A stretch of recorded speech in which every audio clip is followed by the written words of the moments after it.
Shalom saudara-saudari terkasih dalam Kristus. Senang sekali saya bisa berada bersama-sama dengan saudara-saudari pada hari ini dalam PD PKK Petrus dan Paulus dari Paroki Mangga Besar. Ini adalah kali pertama saya membawakan pewartaan di PD PKK Petrus dan Paulus ini. Eh, Mungkin izinkan saya untuk memperkenalkan diri saya. Nama saya Franz Albert Siman. Saya berasal dari Paroki Pantai Indah Kapuk, Regina Coeli. Dan saya tergabung saat ini dalam PD PKK Immanuel dan merupakan bagian dari pengajar dan pewarta BPK KAJ. Saat ini saya sudah memiliki 2 orang putri yang sudah beranjak remaja. Eh, Kita tidak terasa sudah sekarang masuk ke bulan Februari ya. Jadi sebentar lagi kita kayaknya baru saya ngerasa ya, kita baru ngerayakan tahun baru, tiba-tiba sudah 1 bulan kita lewati. Dan nanti minggu depan bagi yang, akan merayakan Xinjia atau Imlek, juga akan merayakan Tahun Baru Imlek. Jadi, biasanya pada saat kita memasuki Tahun Baru, kita masing-masing memiliki harapan-harapan yang baru untuk menyongsong tahun yang baru ini. Nah, pada hari ini saya ingin membawakan suatu renungan, suatu pewartaan yang bertemakan mengenai harapan, yaitu tema yang, dipilih adalah harapan pasti ada. Nah, sebagai seorang Katolik, kita pasti pernah mendengar mengenai 3 pondasi utama daripada ajaran Kristiani, yaitu iman, pengharapan, dan kasih. Begitu pentingnya sebenarnya harapan ini sehingga dijadikan pondasi utama bagi hidup Kristiani. Karena sebenarnya hidup tanpa harapan itu seyogyanya adalah mati. Setiap manusia ketika dia dilahirkan, itu pasti memiliki harapan-harapan. Hanya saja harapan-harapan tersebut itu bisa berubah-ubah, bisa berkembang, bisa juga berguguran, sesuai dengan kondisi yang ia alami atau ia hadapi.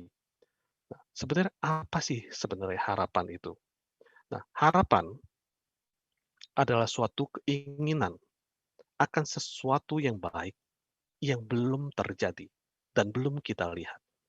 Jadi definisi dari harapan adalah suatu keinginan yang baik yang belum terjadi dan belum kita lihat.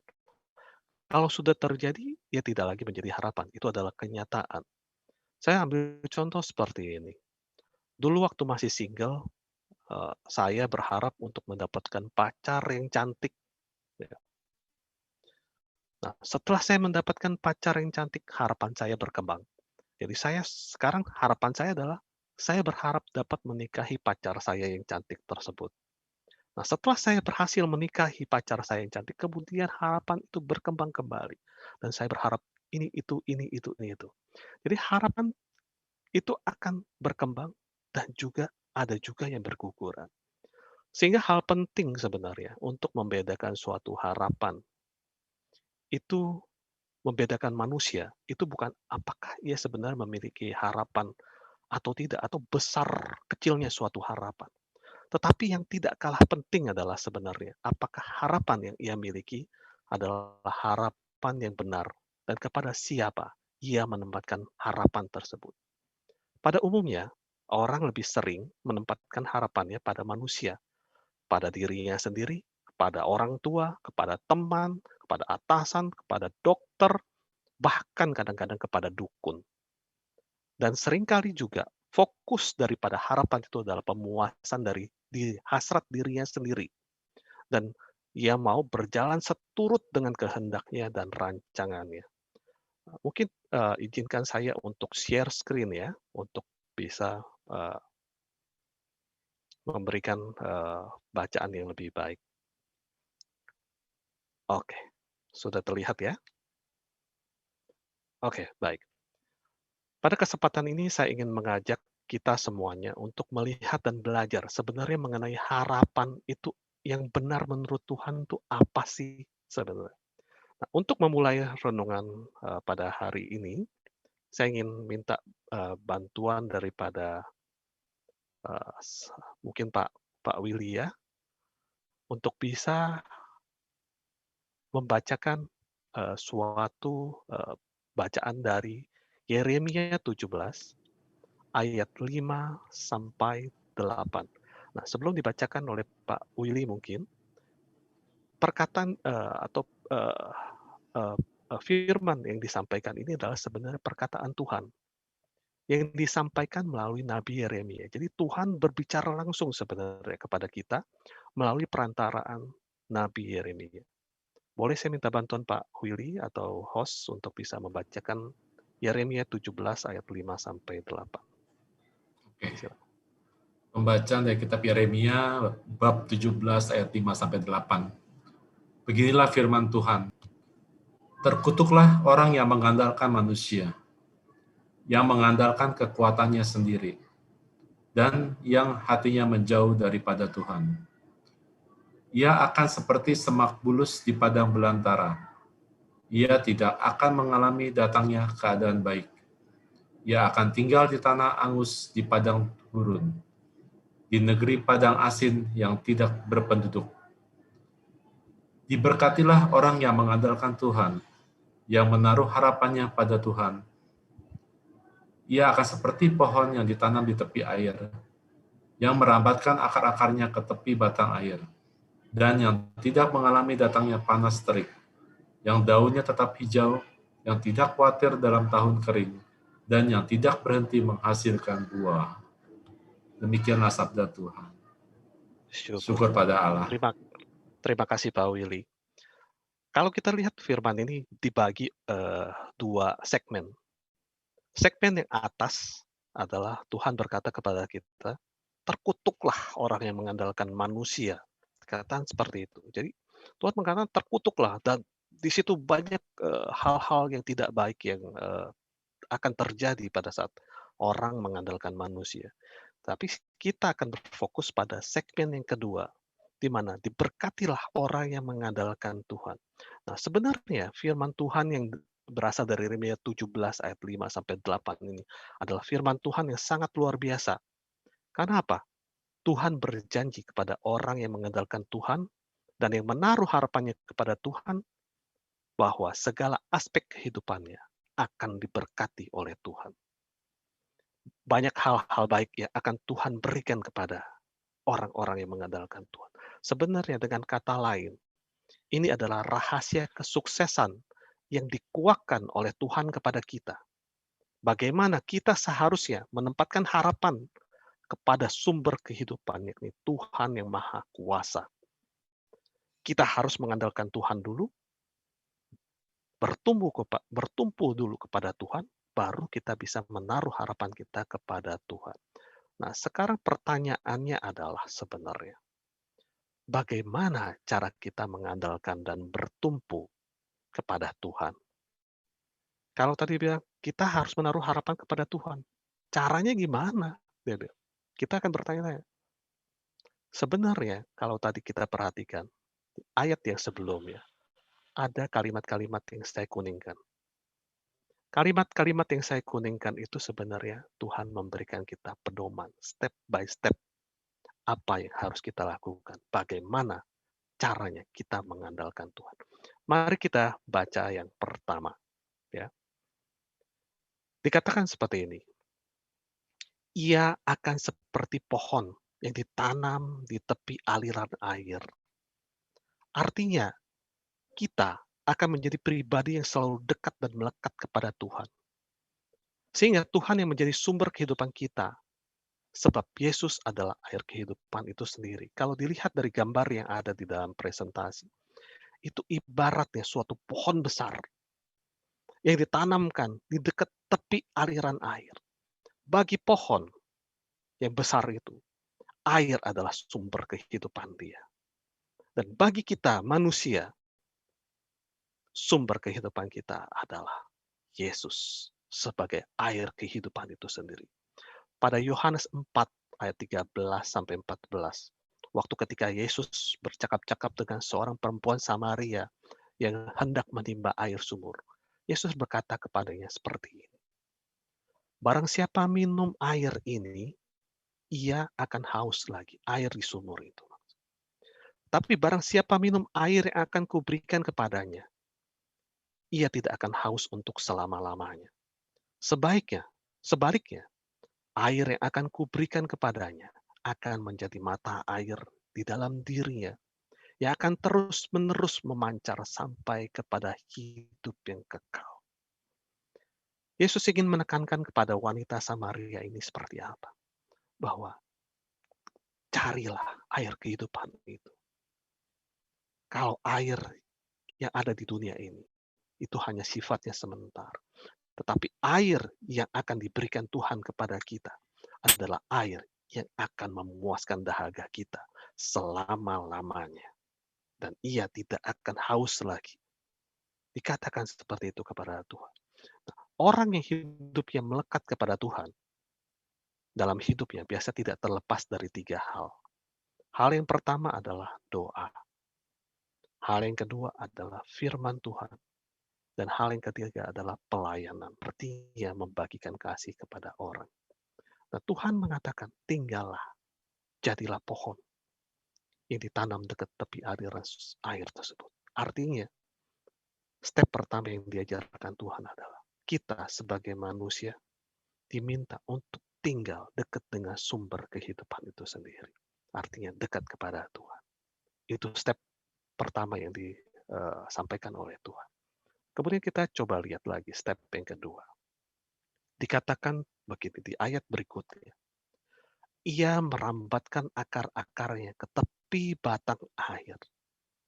Nah, pada saat kita berada dengan sumber kehidupan, tetapi ternyata kita nggak mau misalkan, saya jadi pohon yang ada di slide ini. Kemudian itu bukan akar saya bukan arah ke air, tetapi saya ambil arah ke belakang, arah kebalikannya. Maka kita tidak akan dapat apa-apa, walaupun kita tinggal dekat dengan sumber kehidupan itu. Tetapi apabila kita akar-akarnya yang kita rambatkan, ternyata bukan merambat kepada sumber air itu, tapi kita arahkan sebaliknya, maka percuma juga kita mendapatkan privilege ataupun mendapatkan keuntungan tinggal dekat-dekat dengan sumber air itu. Apabila kita tidak mendekatkan akar atau merambatkan akar-akar kita menuju kepadanya, sumber kehidupan tersebut. Dan sebenarnya artinya kehidupan kita itu harusnya berakar sangat kuat, memiliki pondasi yang sangat kuat dan dasar yang sangat kuat hanya kepada Tuhan sebagai sumber kehidupan. Sehingga segala aspek kehidupan kita akan akan didasari dan ditopang oleh Tuhan. Dikatakan di 1 Korintus 3 ayat 11 dikatakan seperti ini. Karena tidak ada seorang pun yang dapat meletakkan dasar lain daripada dasar yang telah diletakkan, yaitu Yesus Kristus. Artinya, dasarnya harus kita letakkan. Tidak ada yang tidak lain adalah Yesus Kristus. Pada saat kita membangun segala sesuatu, yang paling penting adalah dasar. Pada saat dasarnya kokoh, maka bangunan di atasnya akan kemungkinan besar kokoh. Tetapi pada saat dasarnya lemah, bangunan sekuat apapun di atasnya akan rusak, akan diterjang ombak. Dan dasar ini menentukan sebenarnya keberhasilan daripada seorang. Seperti Tuhan katakan, ini adalah step by step. Ia tinggal dekat dengan Tuhan, kemudian ia berakar, membangun pondasi yang kuat, mengakar kuat kepada Tuhan semata, yaitu Yesus Kristus. Kemudian yang ketiga dikatakan begini, ia tidak akan mengalami panas terik. Artinya apa? Pada saat kita menghadapi suatu kesulitan, panas terik itu ibaratnya suatu kesulitan, tantangan, masalah kehidupan. Kita akan tetap teguh dan tidak mengeluh dan tidak mudah menyerah. Karena selalu Tuhan beserta kita dan melindungi kita. Pada saat kita dekat-dekat dengan sumber kehidupan dan berakar kuat kepadanya, maka sebenarnya apapun badai kehidupan kita, badai yang kita alami sebenarnya, kita akan kuat. Seperti yang tadi saya sampaikan, pada saat pondasi kita kuat, kita bangun pondasi kita kuat, badai menerjang, ia tetap akan kuat bertahan. Ada kesulitan, ada tantangan, ada masalah kehidupan. Pasti ada, gak mungkin tidak ada. Tetapi yang membedakan adalah orang tersebut apakah teguh bertahan ataukah dia menyerah. Dan pada saat kita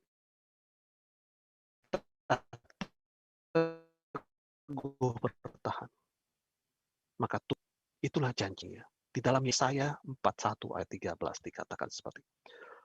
Sebab aku ini Tuhan Allahmu, memegang tangan kananmu dan berkata kepada, janganlah takut, akulah yang menolong engkau. Tuhan mengatakan, dia akan pegang tangan kanan kita dan berkata kepada kita, jangan takut, karena akulah yang akan menolong engkau. Karena engkau telah tinggal dekat dengan aku.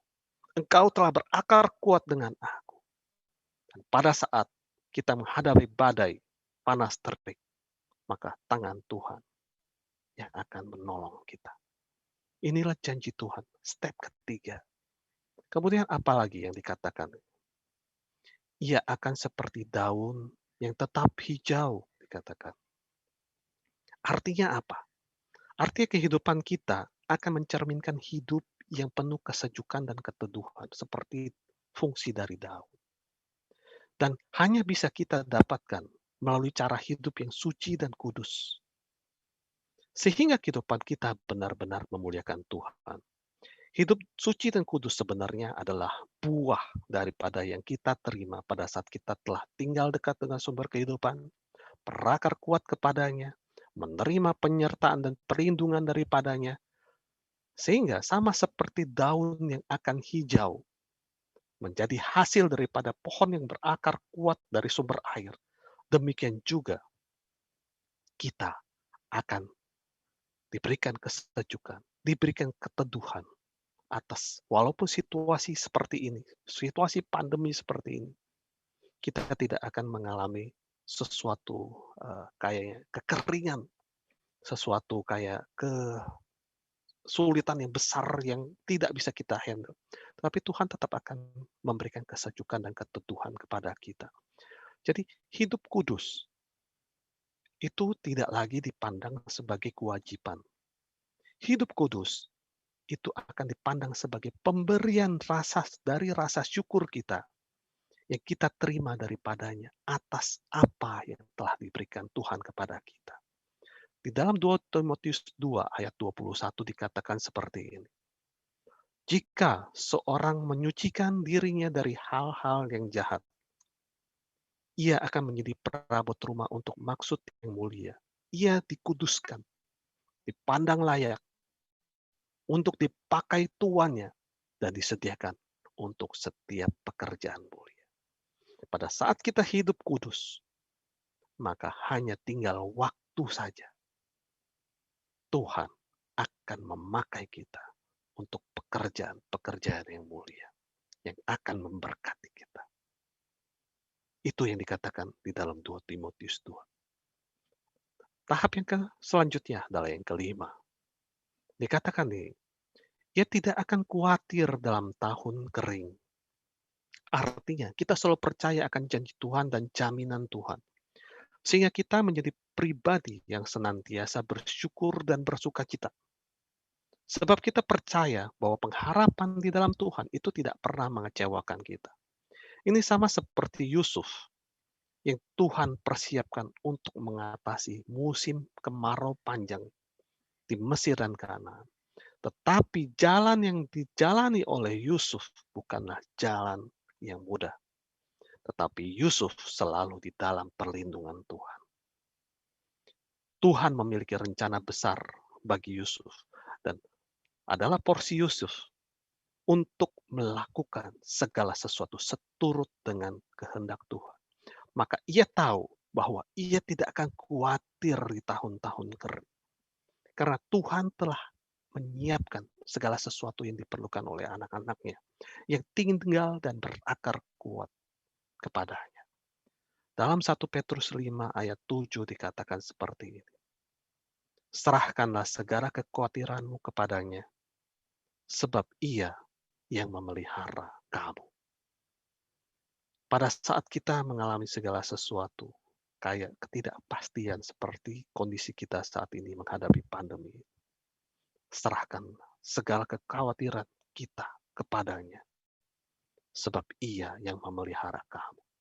Bila Ia yang begitu kuasa untuk menjaga burung pipit yang kecil, untuk tetap hidup, tetap makan, dalam situasi kering ataupun situasi hujan seperti sekarang, Ia juga tetap akan menjaga kita, anak-anak yang dikasihinya, yang dekat kepada. Nah, yang selanjutnya, yang keenam, dikatakan begini, Ia tidak akan berhenti menghasilkan buah. Artinya, kehidupan kita menghasilkan buah-buah karakter yang benar, yang penuh kasih, yang penuh damai, sejahtera, yang selalu bersyukur dan bersuka cita, sehingga kita menjadi pribadi yang menghasilkan buah-buah baik dalam segala aspek kehidupan kita. Dan setelah kita menerima semua berkat-berkat ini sebenarnya, maka seluruh aspek kehidupan kita itu akan otomatis menghasilkan buah-buah yang indah dan manis.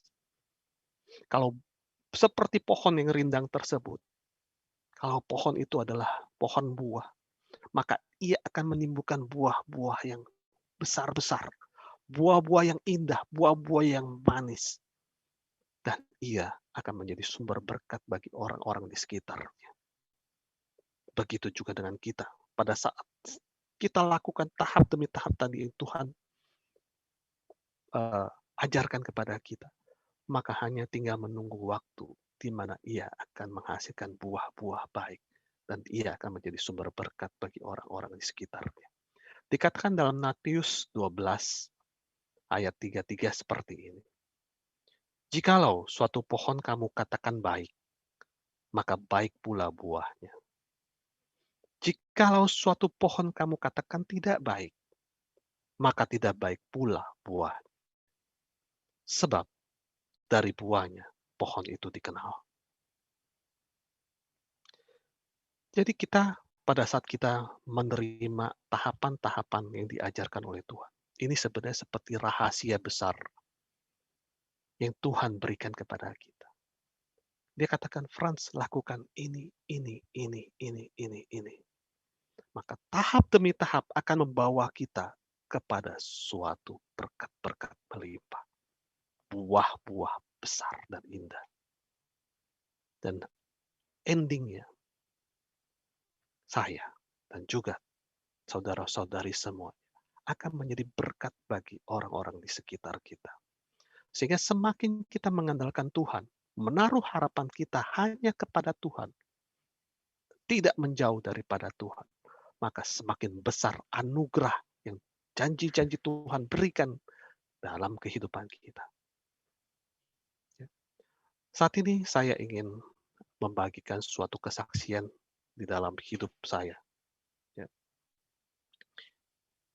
Jadi pada saat selepas kuliah dulu, saya memiliki suatu harapan yang besar sebenarnya untuk bisa menjadi orang yang sukses dalam tempo cepat-cepat ya.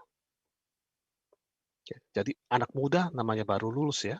Pada saat kita baru lulus, maka saya bilang, saya akan jadi orang sukses.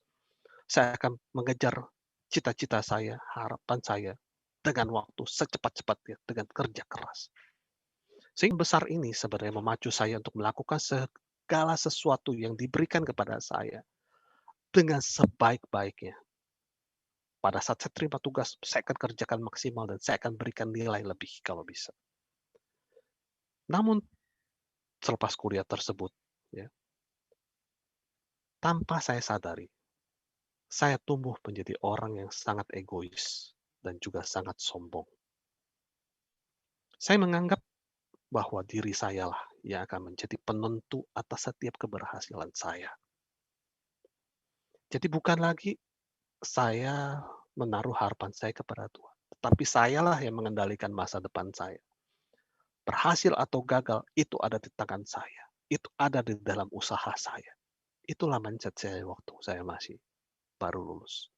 Nah, sikap saya ini juga sebenarnya saya bawa dalam kehidupan berkeluarga.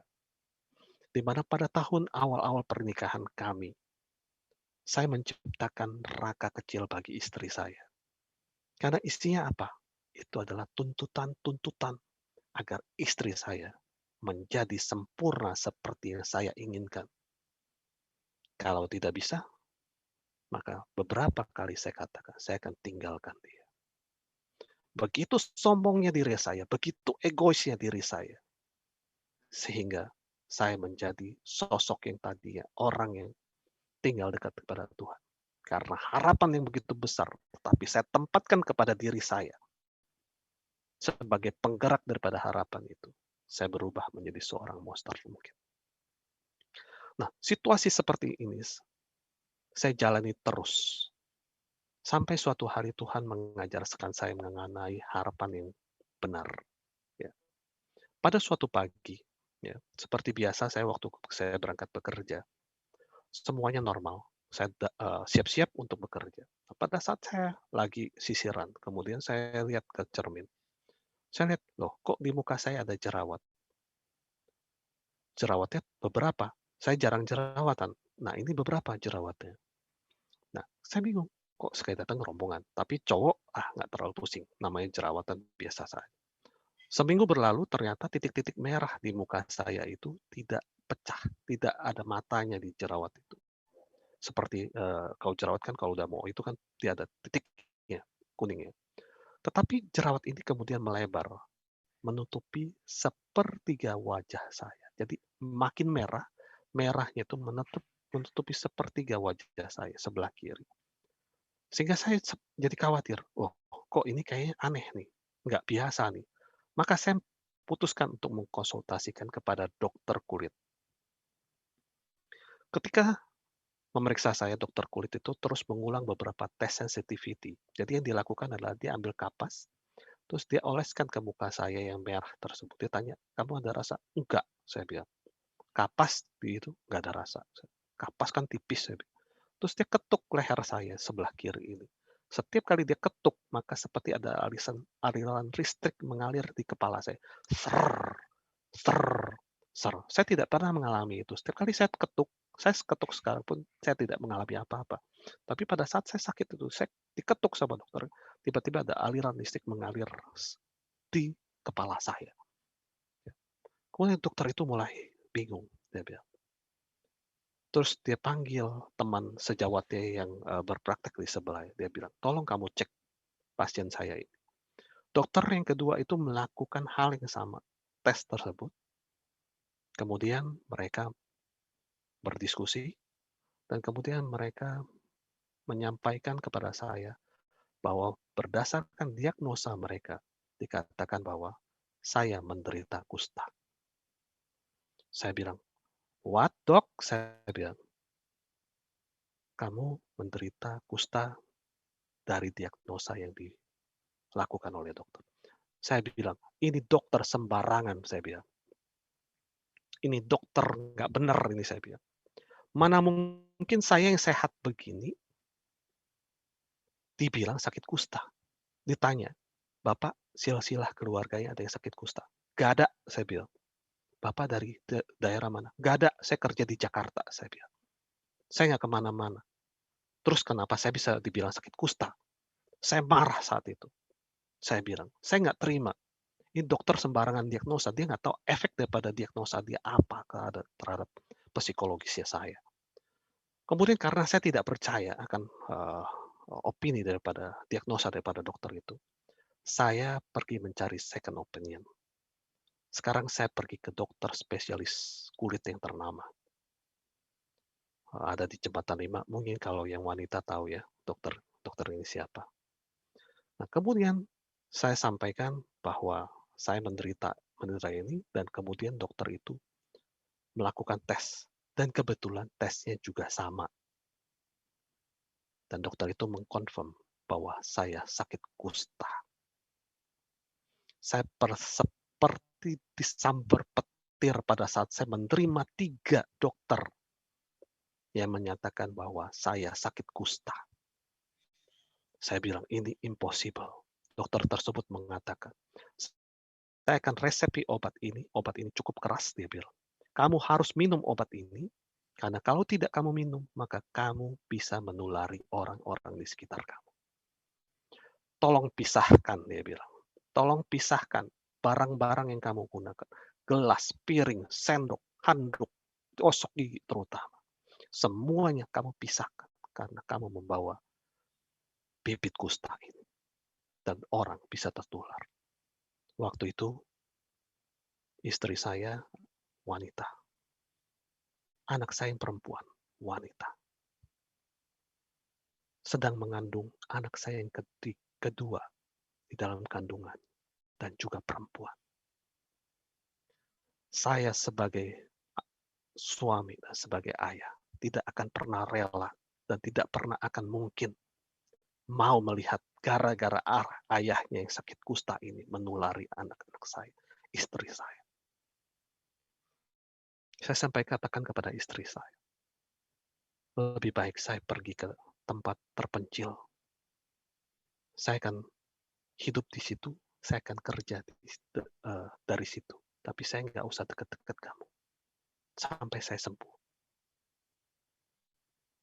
Nah, pada saat saya menerima obat-obatan ini, saya berharap dengan saya minum obat-obatan yang keras tersebut, saya bisa sembuh. Saya terus minum, tidak pernah alpa sekalipun. Tetapi yang terjadi setelah 1 minggu saya meminum, bukan hal baik yang terjadi dalam diri saya. Merah-merah yang ada di sekitar muka saya, kemudian tumbuh menjadi daging tumbuh. Jadi mengeras, dan dia tumbuh keluar. Sampai 1 senti kira-kira. Dan daging tersebut itu sampai menutupi lubang hidung saya karena dia tumbuh juga dari dalam lubang hidung saya. Mata saya sebelah kiri sampai hanya bisa melihat setengah. Mata saya mulut saya yang sebelah kiri jatuh ke bawah karena tertarik oleh daging tersebut. Saya bilang, ya Tuhan, bagaimana mungkin, saya bilang, dalam waktu 2 minggu, saya yang tadinya seperti yang saudara-saudari lihat sekarang ini, tiba-tiba berubah menjadi seorang monster. Seorang, kalau bisa saya ibaratkan, saya berikan ilustrasi seperti ini. Inilah muka saya pada saat saya didiagnosa menderita kusta. Di ilustrasi ini masih penting karena dia tidak sampai ke hidung dan tidak sampai ke mulut dan tidak sampai ke mata. Kondisi saya waktu itu sampai ke mata, ke hidung, dan ke mulut. Dan kalau saudara-saudari lihat di ilustrasi tersebut, di lehernya juga ada suatu garis. Garis itulah yang diketuk oleh dokter yang akhirnya menyatakan saya kusta, dan itu yang membuat saya ser. Seperti ada listrik di kepala saya. Saya pada saat itu, saya bilang, saya nggak tahu gimana, tetapi saya udah ikutin semua perintah dokter, saya ikutin semua makan obat semua. Tetapi kenapa saya jadi begini? Akhirnya melihat hal seperti ini. Saya didesak oleh keluarga untuk mengkonsultasikan diri lagi ke dokter spesialis yang lain. Setiap 2-3 hari sekali, saya mengunjungi suatu dokter spesialis yang berbeda-beda. Ada dokter spesialis kulit, ada spesialis darah, ada spesialis saraf, ada spesialis yang lain-lainnya.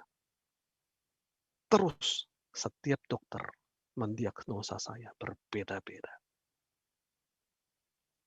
Setiap dokter memberikan saya obat-obatan keras. Dan saya meminum semuanya itu. Saya nggak mungkin melepas obat kusta saya. Karena pada saat saya lepas obat kusta saya dan saya ternyata kusta, maka orang sekitar saya akan mengalami masalah. Memasuki minggu ketiga, saya mulai mengalami kesulitan untuk menelan makanan. Tidak lama setelahnya, saya baru menyadari ternyata terjadi pembengkakan di leher saya. Jadi bukan hanya muka saya yang bengkak, kayak daging tumbuh begitu. Tapi sekarang leher saya tumbuh benjolan. Jadi seperti orang gondok sekarang dan sulit menelan makanan. Tidak berselang lama, pergelangan kaki saya juga mengalami pembengkakan. Dan saya mulai sulit berjalan. berjalannya harus bertatih-tatih, seperti orang yang pakai tongkat. Pada minggu yang ketiga tersebut, 3 minggu saja, saya dari orang yang normal, yang kepalanya bisa melihat orang, yang begitu sombongnya melihat orang, bahkan saya mengecilkan orang. Sekarang saya menundukkan kepala ketika saya melihat orang. Setiap kali orang melihat saya, bahkan waktu itu saya coba, setiap kali saya kerja, saya harus menutupi area saya dengan kain kasa agar orang tidak lihat. Tapi waktu saya coba untuk membuka kain kasa tersebut dan saya jalan di mall, saya coba. Baru saya masuk pintu mall, seorang anak kecil yang sedang dituntun oleh ayah yang berkata, "Pak, itu orang kenapa? Kok kayak alien ya, Pak?" Bahasa seorang anak kecil yang tulus meruntuhkan seluruh kepercayaan diri saya. Saya bilang kepada istri saya tidak mungkin sanggup pulang. Saya tidak mau jalan lagi ke mall. Setiap hari saya bekerja, saya menutupi muka saya dengan kasa. Dan ada luka kecil waktu itu di muka saya. Setiap saya membuka kasa tersebut, luka itu terus melebar. Sehingga lama-kelamaan, belum kering, saya tempel kasa lagi. Malamnya saya buka lagi. Sehingga muka saya nggak ada kulitnya.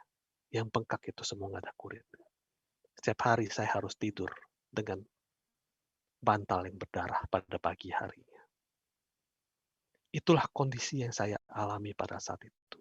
Dan akhirnya saya menemui dokter spesialis ke-9 dalam waktu tempo 4 minggu. Dokter itu adalah dokter jantung dan dia mendiagnosa saya, Bapak menderita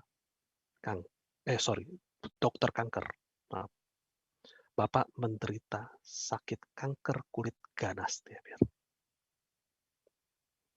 Pada saat saya menerima diagnosa dia, saya bilang, Tuhan, berapa lamakah hakikah saya akan hidup? Setiap hari saya melihat kehancuran, pembengkakan dalam diri saya. Mungkin waktu saya tinggal berapa bulan. Tadinya saya yang punya harapan tinggi. Wah, saya akan jadi orang sukses, saya akan jadi orang hebat, saya bilang. Saya mengandalkan diri saya untuk jadi orang hebat. Dikasih tugas apapun saya bisa melakukan.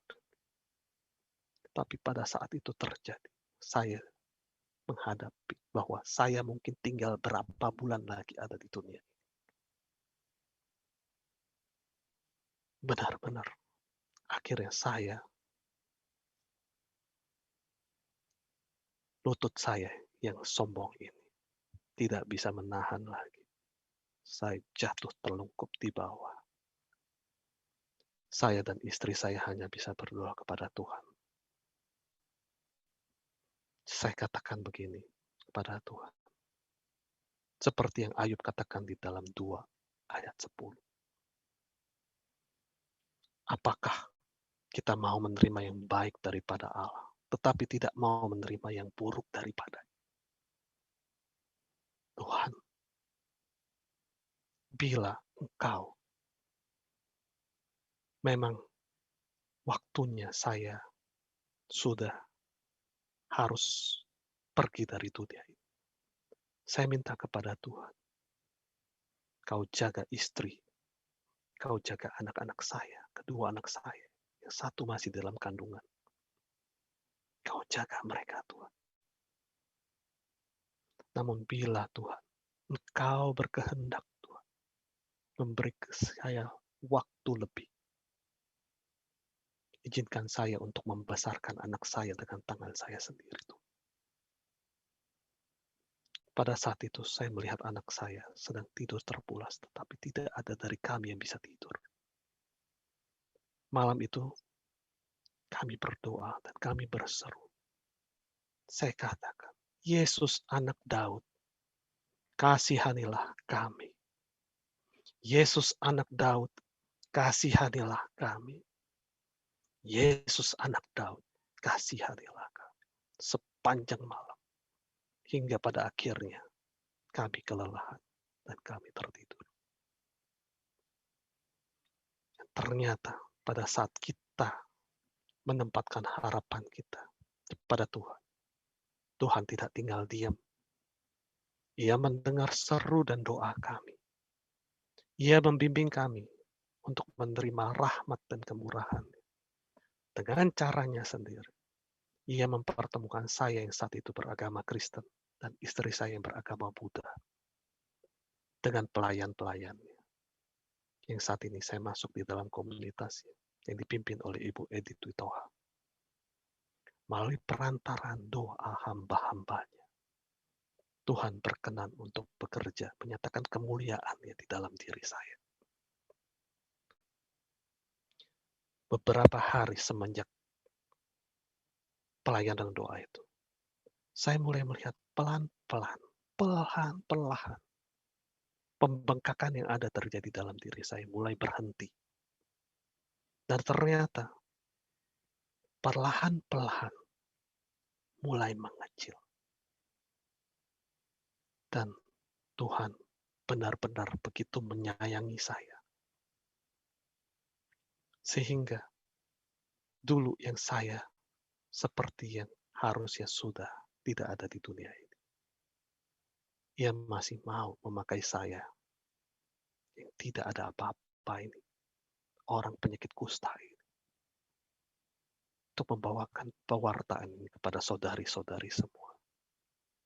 Kejadian tersebut adalah 13 tahun yang lalu. Saat ini mungkin saudara-saudari melihat bahwa saya seperti orang normal. Tuhan mengembalikan semuanya kepada saya. Dan Tuhan memberkati saya. Bahkan dalam situasi pandemi ini, Ia terus memberkati saya dan keluarga saya. Dan sebenarnya, sosok yang menguatkan saya, menemani saya, orang yang telah sakit kusta ini. Sehingga saya kuat untuk menjalani semuanya ini, proses yang sulit ini. Ia tidak bukan adalah istri saya. Yang selalu saya cibir. Yang saya katakan dia tidak sempurna. Yang selalu banyak kekurangan. Toh, dia yang setia dan terus menghibur saya. Semua proses ini mengajarkan saya mengenai arti daripada harapan yang sejati. Dan mulai dari titik itu, saya katakan kepada Tuhan, saya serahkan seluruh diri saya sepenuhnya untuk berjalan seturut dengan kehendak. Saya akan tinggal dekat sumber kehidupan itu. Dan berakar kepadanya, menaruh harapan saya sepenuhnya kepada Tuhan. Dan saat ini juga saya ingin mengajak saudara-saudari semuanya untuk belajar dari kesalahan yang saya lakukan. Dan menyerahkan segala harapan kita hanya kepada Tuhan, bukan lagi kepada manusia, bukan lagi kepada dirinya sendiri. Karena Tuhanlah yang mempunyai rancangan. Dan rancangannya pasti ada. Dan selalu terbaik bagi kita yang percaya kepadanya. Saya ingin menutup ini dengan ayat di Mazmur 31 ayat 24. Yang katakan begini. Kuatkanlah dan teguhkanlah hatimu. Hai semua orang yang berharap kepada Tuhan. Semoga firman dan kesaksian ini dapat memberkati saudara-saudari sekalian. Terima kasih, Tuhan memberkati. Saya serahkan kembali kepada host.